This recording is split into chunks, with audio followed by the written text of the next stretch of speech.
שלום חברים, כאן קינג אוף גיימס, והיום אנחנו נבנה אי שלג במיינקראפט. פתיח ומתחילים.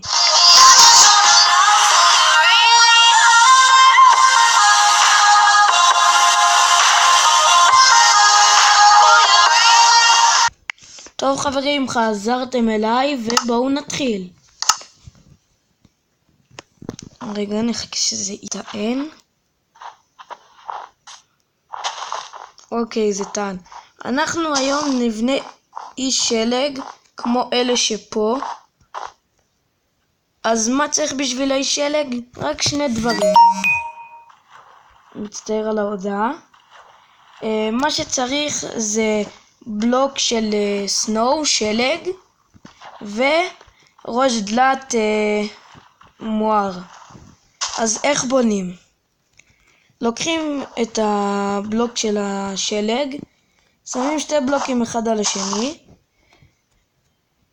ושמים ראש של דלת. וכפי שאתם רואים יצא איש שלג. וכשהוא רואה אנשים רעים הוא נלחם נגדם. כפי שאתם רואים הוא זורק עליהם כדורי שלג, והוא הרג אותו. וכשהורגים את האיש שלג,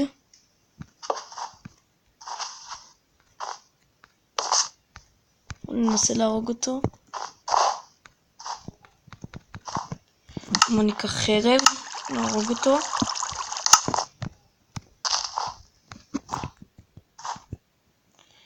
כפי שאתם רואים, כשאתם הורגים משלג אתם מקבלים כדורי שלג, ואתם יכולים לראות אותם כמו שראינו מקודם שהוא ירה נגד אנשים. אתם רואים? זהו, בואו ננסה עכשיו סתם לראות על קריפר.